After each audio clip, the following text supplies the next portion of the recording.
if you play Ghost Watchers, there's a good chance that you are a coward. A 32.7% chance to be exact.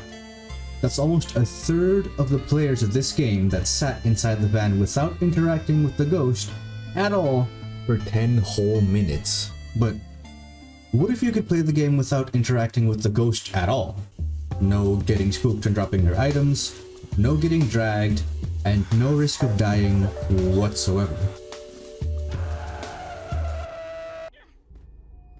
But how would you even go about this?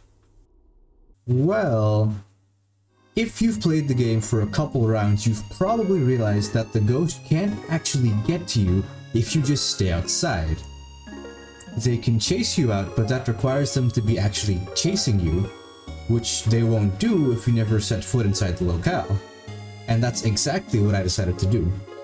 I caught a ghost entirely without entering the locale a single time. Here's how I did it.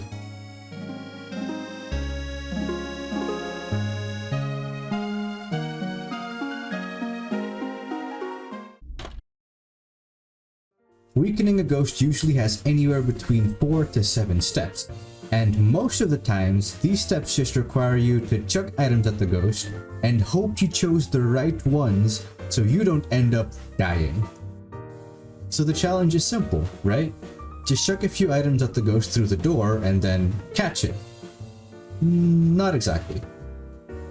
You see, ghosts tend to have what I like to call a unique weakness. These are steps in the weakening process that don't require you to throw anything at the ghost, but instead require you to do something around the locale, like lighting candles, turning on taps, or opening doors. All things that require you to go inside, and as of recording this video, every single ghost in the game has a step like this that is required in order to capture them. So that's it, right? The challenge is impossible. Enter the Poltergeist.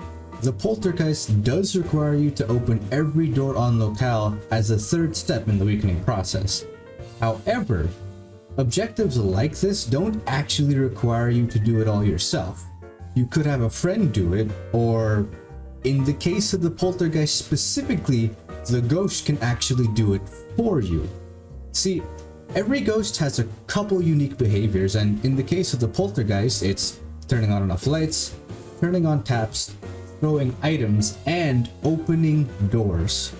So that's that. All I had to do now was confirm the ghost I was dealing with was a poltergeist by using EMF and temperature meters and hoping the ghost just wanders past the door. Or that works too. Thanks, buddy. I then just bought a motion sensor and waited until the ghost passed by and then pelted it with salts and other items through the first 2 steps.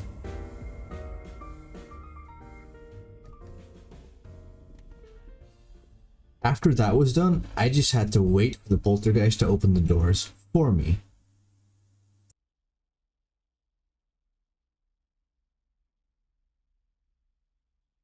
Two hours later.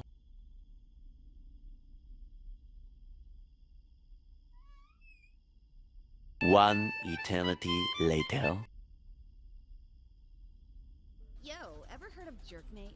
It's as fun, entertaining, and addictive as the most pop. So this never actually happened. I sat there for about 10 hours, leaving my game on all day, and the pop-up just never showed up. So what now? Is the challenge impossible?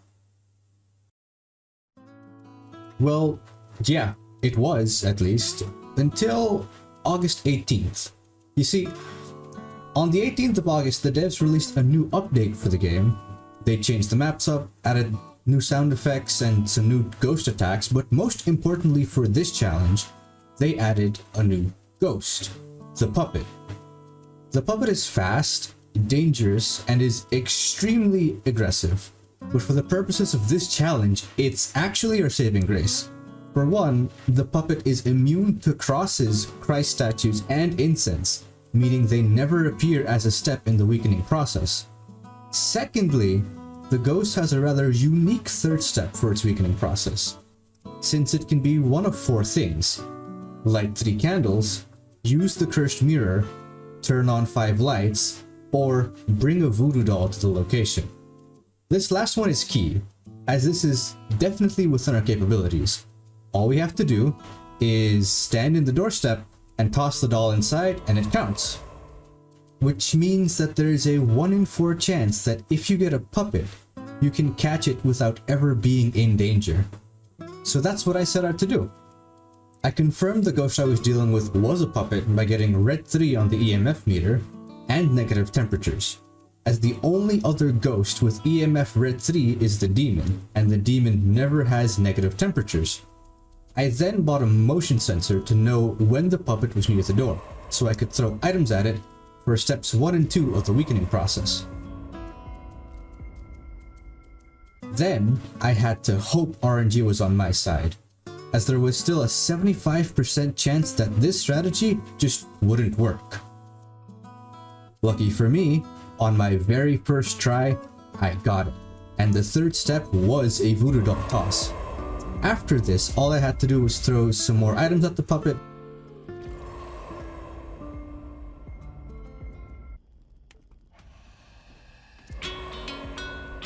and finally, I could catch him. And that was that. I completed an entire mission in Ghostwatchers without ever entering the locale. Let me know in the comments if you have any other challenges I could attempt, and don't forget to leave a like if you liked the video, or a dislike if you didn't. If you want more Ghostwatchers content, you can subscribe and ring the bell, and I'll be seeing you guys around.